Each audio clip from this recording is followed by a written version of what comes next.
नमस्कार, आप देख रहे हैं आज का भारत लाइव। मैं हूं रवि निषाद। बड़ी खबर निकल के हरपुर बुधड़ से आ रही है, जो पिछले दिनों कई वर्षों से यहां पशु बाजार लगाता था।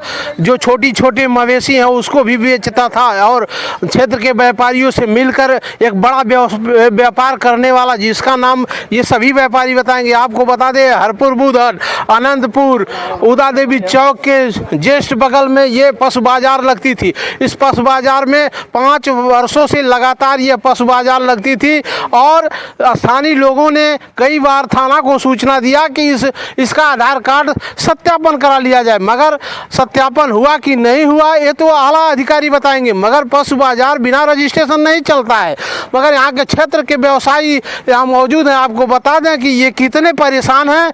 इन सभी को ठगा है पशु बाजार, जिसका नाम अभी ये सब व्यापारी बताएंगे। ये देख सकते हैं, पूरा खटेरा आपको दिखा देंगे।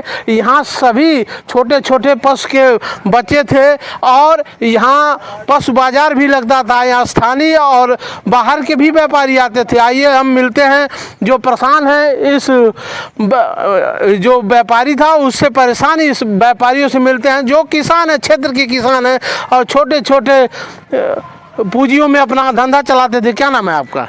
सबसे पहले धन्यवाद आपका। मेरा नाम रामकृष्ण यादव है। मैं ग्राम जबरेला का रहने वाला हूँ जी। और आपके चैनल के माध्यम से बताना चाहता हूँ कि यहाँ के किसान जी, यहाँ पशु बाजार छोटा सा लगता था। बाहर के व्यापारी रहा करते थे जी। और यहाँ पे लोगों का लेना देना और अब अपने पशुओं का माल मवेशियों के बेचना चलता था जी। इस प्रकार से विश्वास यहाँ पे बना लिया था। क्या नाम था उसका जिसने विश्वास जताया था? यहाँ तो लगभग यहाँ 15 से 20 सादाब, रजा, सुक्का, मुस्ताक, इस तरह के नाम से ये 20-25 लोगों का, छोटे भावेश, सलमान, सैलू, इस तरह के 20-25 लोगों का गुट रहता था। ये कब यहाँ आया था आप लोगों को जानकारी? ये 5 साल पहले आया था यहाँ पे। 5 साल से लगातार इनका व्यापार यहाँ पे चल रहा था। पहले शुरुआत में पड़िया व्यापार किए, पड़िया से लेकर के सभी लोग व्यापारी हैं? नहीं, किसान हैं। कुछ लोग व्यापारी हैं, कुछ लोग किसान हैं जी। कोई व्यापारी है? किस आधार पे आप लोगों को ठगा है? किस आधार से आप लोगों का उससे ये बैठना उठना? ये लेके जाता था, पशुओं को लेकर के आता था, अगले बाजार में सभी को, किसानों को पैसा दे देता था जी। और इस बेस पर इसका 5 साल से यही काम चलता रहा। लोगों के बीच में विश्वास बहुत बढ़िया बना लिया जी। और विश्वास बनाने के बाद एक बाजार में ले आता था, दूसरे बाजार दिन जो है पैसा वापस कर देता था। इसी विश्वास पे यहाँ व्यापार चल रहा था और वो लोग कर रहे थे। आपने स्थानीय प्रशासन को सूचना दिया कि इतना का घपला हुआ है, यहाँ ठगी जी? 27 तारीख को थाने पर हम लोगों ने तहरीर दिया है जी। किस दिन ये भगा है जी? 27 तारीख को सुबह भोर में 2 बज के कुछ मिनट पर यहाँ से पलायन कर गया है। जो भी रात के सुबह के टाइम पे भगा है। स्थानीय लोगों ने देखा, लगभग 1 बजे रात में इसको देखा गया है। 2 बजे के बाद ये मिला नहीं है और इसकी सूचना हमने जो है थाना हरपुर बुधड़ को दे दिया है तहरीर के माध्यम से, जिसकी अभी तक FIR दर्ज नहीं हुई है। लोग बताते हैं कि ये विक्रमजोत में पकड़ा भी गया था, कुछ सिपाही भी थे और आपके बीच के कोई व्यापारी रहे। हम लोग गए थे, सूचना पा करके हम लोग पीछे किए, हो सकता है उससे मुलाकात हो जाए और किसानों का पशु मवेशी जानवर जितने भी धन माल लेके भाग रहा है उसे मुलाकात हो जाए। लेकिन वहाँ पे उसके सिर्फ चाचा के 2 लड़के मिले। उन्होंने कहा हमें जानकारी नहीं है जी। अब जानकारी नहीं, अगले दिन हमने यही सूचना जो है तो शाम को आके थाने आप क्या कहना चाहते हैं? मैं देखता हूँ कई दिनों से आप परेशान हैं। सर, हम लोग गरीब आदमी हैं, हम लोगों का भैंस ले लिया है। भैंस लिया आपने? दूसरे से भैंस लाई आपसे? हाँ, हम नहीं, घर की भैंस है सर। घर की भैंस है। बोला कि कल मंगलवार को शाम को पैसा दे देंगे जी। आप बीती बताए, आप ही के साथ एक घटना हुई कि आप विक्रमजोत पे गए थे। हाँ, वहाँ वो मिला था? मिला, उसका चाचा का लड़का मिला था जी। उसके चाचा का लड़का मिला, उसको हम लोग ले आ रहे थे डॉक्टर VK सिंह के मकान में। उसका ये व्यवसाय चल रही है जी। उसके चाचा की लड़के का व्यवसाय वहाँ है। हमारे साथ थाने से एक हेड कांस्टेबल सिपाही और एक SI। क्या नाम है उनका? नाम तो नहीं बता सकते सर। और ये 2 लोग हमारे साथ गए सर। उसके बाद उसको वहाँ से ले आने के लिए हम लोग बोले सब नहीं ले आए। हम नहीं लाए। ये बड़ा ब्लेम लग रहा है। ये किसान उस आताताई को, उस ठगबाज को पकड़ लिया था, मगर स्थान मिलते हैं क्षेत्र के किसानों से। देखिए, मेरा नाम अजीत कुमार, मैं क्षेत्र पंचायत सदस्य हूँ। मुझे जिस तरह पता चला कि हमारे किसानों के साथ कोई बाहरी आकर के ठगी किया है और ये भी पता चला कि शासन प्रशासन FIR नहीं, अगर शासन प्रशासन 1 हफ्ते के अंदर FIR नहीं लिखती है तो हम इन किसानों के साथ हमें डीएम एसपी कार्यालय तक जाना पड़ा था। हम जाएंगे और धरने बैठेंगे। यदि हमारे किसान जैसे कि एक पड़िया को ले करके तैयार करने में 1 से 2 3 साल लग जाता है और उसको तैयार करने में, और ये लोग आकर के 80 से 85 हज़ार रुपए के किसान के 80 से 85। आप क्या कहना चाहते हैं चाचा? आप भी कई हम दिनों तो भैंस 3 ठो ले आए भाई, वो उधार ले लिया, उसके बाद देने के लिए बोला 25 तारीख को देंगे, और उसके बाद एक दिन डेट लिया, उसके बाद भागी गया मंगलवार को। और क्या देखिए स्कैम करके वो गया है। शासन प्रशासन से मेरी मांग है आप लोगों के पास कोई प्रूफ है कि आपने मवेशी दिया यानी भैंस दिया उसको? देखिए प्रूफ जब किसान दे देते हैं तो कोई प्रूफ नहीं रखता। वो सबका विश्वास जीत लिया था, 5 साल से था। तो एक बार जैसे ले गया तो पैसा टाइम से वापस कर देता था। मेरा नाम अरविंद यादव है, मैं सरफाबाद का रहने वाला हूँ। संत कबीर नगर मेरा ज़िला पड़ता है। और यहाँ पे पिछले वो 4-5 साल से हमारे नॉलेज में है कि 4-5 साल से यहाँ पड़िया का धंधा करता था। उसके बाद धीरे धीरे क्षेत्र में घूम करके उसने विश्वास लोगों में जमाया, और किसान भोले भाले तो ऐसे भी हैं, और उनके वो जानवर को उधार लाया और ये बोल करके लाता था कि हम पैसा दे देंगे, और दे भी देता था, ऐसी बात नहीं थी।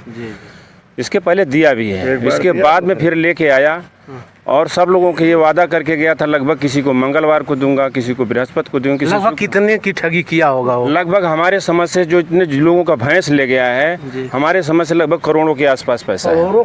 करोड़ों की ठगी हुई है, करोड़ों की। क्या कहें, क्या कह रहे हैं आप? हमारा जैसे भैंस और एक पाड़ा 95,000 के ले गए। आपका कितना ले? हमारा ले गया 65,000 का। आपका? आपके चैनल को मैं धन्यवाद देता हूं कि आप दूर दूर तक पहुंचावें। मेरा नाम रमेश है, मैं गौरा पार खजनी का हूं। मेरे साथ गाय ले गया था, बच्चा देने वाली थी। उसने बोला, ये वीडियो भी दिखा रहे हैं, देखिए ये फोटो है मेरा गाय को ले गया उसने। 10 तारीख को ले गया। 10 तारीख के बाद मेरे को 43,000 का उसका दाम हुआ। 20,000 नगद दिया था और 23,000 बकाया रख लिया था। उसने बोला कि मैं आपका आंसू है, देखिएगा। 20 तारीख को आपका पैसा पेमेंट करूंगा। उसको मैंने फ़ोन किया तो बोला कि मैं जयपुर में हूँ, भैंस बेच रहा हूँ, भैंस बेचने के बाद मैं आऊँगा। और 27 तारीख को मेरा शाम को रिजर्वेशन है और 28 को मैं वहाँ पहुँचूँगा, आपके घर पैसा पहुँचा दूँगा। आप क्या कहना चाहते हैं? हमारा सर ये है कि हम उसको 2 भैंस दिए हैं, जिसमें केवल 17,500 रुपये हमको ऑनलाइन पेमेंट किया था जब भैंस लिया था। उसके बाद वो शुक्रवार को पैसा देने के लिए 29 तारीख को बोला था, लेकिन उसके पहले वो गायब हो गया, फरार हो गया है। जिससे मेरा 1.5 लाख रुपए का सौदा हुआ था, जिसमें 17,500 रुपये ऑनलाइन पेमेंट किया। वो नंबर जो है, वो नंबर केवल मेरे पास है उसका। ऑनलाइन पेमेंट किया है? ऑनलाइन पेमेंट जिस खाते में आपने दिया उसका प्रूफ है आपके? जी, उसका नंबर भी है। नंबर उसने अपना बंद कर रखा है, दोनों नंबर। आज जो ठगी करेगा वो नंबर तो अपना बंद करेगा ही। युवा साथी हैं, ये भी एक किसान है, इनसे जानकारी लेना चाहते हैं। क्या? हमारी भैंस ले गया है, वो एक बार ले गया, 2 बार ले गया, पैसा दे दिया था। अब की बार ले गया, बोला हम जो है आपको बृहस्पतिवार को दे देंगे। पहले बोला मंगलवार को दे देंगे, फिर बोला बृहस्पतिवार को दे देंगे। जितेंद्र जी, आप इधर आइए, आपका बड़ी ठगी हुई है, क्या कहें? अब सर ये वीडियो भी है, भैंस जो लादा है हमारा। हाँ, सब कुछ ले हमारा सर 1,05,000 गाड़ी का ले गया कागज है, गाड़ी है। एक मेरे पड़िया है, मेरे घर के बगल से ही ले गया है। किसी का 1 लाख, किसी का 50,000, किसी का 1.5 लाख, किसी का 20,000। ये ऐसे तरीके से विश्वासघात किया है उस आतताई ने, उस फरेबी ने, उस ठग ने। किस प्रकार से ये मासूम किसानों को किस प्रकार में विश्वास में लेकर ठगा है। इस समय कुदरत भी किसानों के लिए कुछ कर नहीं रही है, सरकार भी किसानों पे मेहरबान नहीं है, मगर उल्टे ठगों के द्वारा ये बेसहारे किसान ठगे जा रहे हैं। इनका सहारा कौन होगा? यहाँ जब थाने पे जाते हैं, थाने से भगा दिया जाता है, इनको भगा दिया जाता है कि कोई अन्य प्रूफ लाओ, जो फोटो देता है, वीडियो देता है, मोबाइल नंबर देता है, जो खाते में पैसा ट्रांसफर लेन देन हुआ है उसको देने पे भी थाना। हमारा 4 भैंस लेकर गया है। 4 भैंस? बताइए, इनका 4 भैंस और एक पाड़ा ले गया है।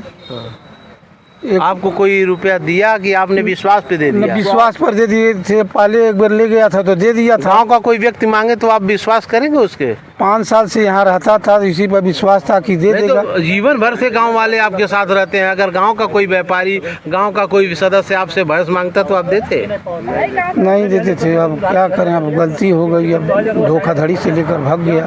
देखिए, गांव वालों को देने में लोग हिचकिचाते हैं, मगर ये 5 साल से विश्वास इतना जमा लिया था लोगों के बीच में और किस प्रकार से ठगी किया, अभी भी मुकदमा हरपुर बुधहट में दर्ज नहीं। आप संदेह कर सकते हैं कौन कौन इसमें हैं। आप सीधे तौर पे मैं कह सकता हूँ शासन प्रशासन को इसमें संलिप्तता पाई जा रही है, क्योंकि आधार कार्ड का सत्यापन जरूर करा लेना चाहिए था। आधार कार्ड अगर सत्यापन हुआ होता तो इतना बड़ा जालसाजी नहीं होता किसानों के साथ।